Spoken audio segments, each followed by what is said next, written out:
મિત્રો કેમ છો? આશા રાખું છું કે તમે બધા સહકુશળ હશો. હું પણ સહકુશળ છું.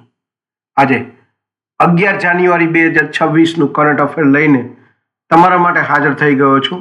તો ચાલો મોડું ન કરતા આજનો વિડીયો શરૂ કરીએ છીએ. એની પહેલાં કહેવા માંગીશ કે ચેનલ પર નવા હો તો સબસ્ક્રાઈબ કરી લેજો. વિડીયો જો પસંદ આવે લાઈક કરી દેજો. ભાઈબંધ દોસ્તાર ફેમિલી મેમ્બર સાથે વિડીયો શેર કરવાનું બિલકુલ ન ભૂલતા. તો ચાલો મોડું ન કરતા આજનો વિડીયો શરૂ કરીએ છીએ. 11 જાન્યુઆરી 2026 કરંટ અફેર. પહેલો પ્રશ્ન છે 11 જાન્યુઆરી કરંટ અફેર વન લાઇનમાં તમામ સ્પર્ધાત્મક પરીક્ષાઓ માટે. પહેલો પ્રશ્ન છે ગંગા સાગર સેતુની આધારશિલા કઈ નદી પર અને કયા રાજ્યમાં મૂકવામાં આવી? સાચો જવાબ છે મુરી ગંગા નદી પર અને પશ્ચિમ બંગાળ રાજ્યમાં. બીજો પ્રશ્ન છે ભારતે રાયસીના સાયન્સ ડિપ્લોમેસી ઇનિશિયેટિવ 2026 ક્યાં લોન્ચ કર્યું? સાચો જવાબ છે નવી દિલ્હી શહેરમાં. ત્રીજો પ્રશ્ન છે ભારતીય રેલવે દ્વારા 70મો અતિ વિશિષ્ટ રેલ સેવા પુરસ્કાર 2025 કેટલા કર્મચારીઓને આપવામાં આવ્યો? સાચો જવાબ છે 100 કર્મચારીઓને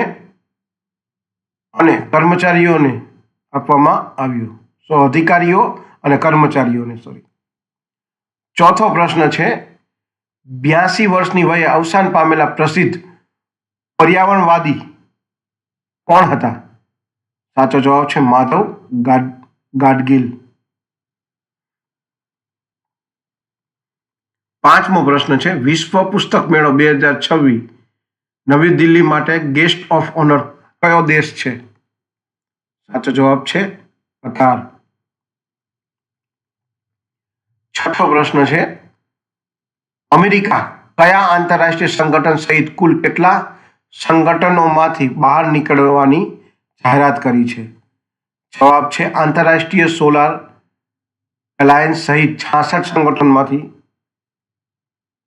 સાતમો પ્રશ્ન છે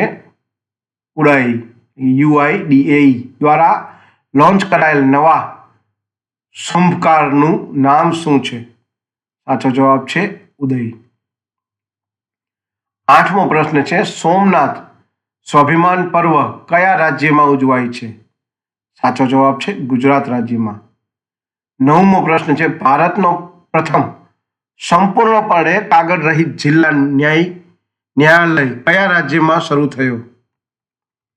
સાચો જવાબ છે કેરળ રાજ્યમાં. 10મો અને છેલ્લો પ્રશ્ન છે સાઇન ડાન્સ અને લીડ પુસ્તકના લેખક કોણ છે અને કોના દ્વારા પુસ્તક વિમોચન કરવામાં આવ્યું? સાચો જવાબ છે લેખક હિન્દોલ સેનગુપ્તા છે અને વિમોચન ઉપરાષ્ટ્રપતિ સીપી રાધાકૃષ્ણન દ્વારા કરવામાં આવ્યું છે. તો આ હતા 11 જાન્યુઆરી 2026ના મહત્વપૂર્ણ પરીક્ષામાં પૂછાય એવા એટલે કે પરીક્ષાને અનુલક્ષીને કાઢેલા કરંટ અફેરના પ્રશ્નો અને તેના જવાબો. આ વિડીયો જો તમને ગમ્યો હોય તો વિડીયોને એક લાઈક કરી દેજો. ચેનલ પર નવા હો તો સબસ્ક્રાઈબ કરી દેજો અને ભાઈબંધ દોસ્તાર ફેમિલી મેમ્બર સાથે આ વિડીયો શેર કરવાનું બિલકુલ ન ભૂલતા, કારણ કે આવા જ નવા વિડીયો તમારા માટે લાવતો રહીશ. આજ માટે આટલું જ. જય હિન્દ, વંદે માતરમ.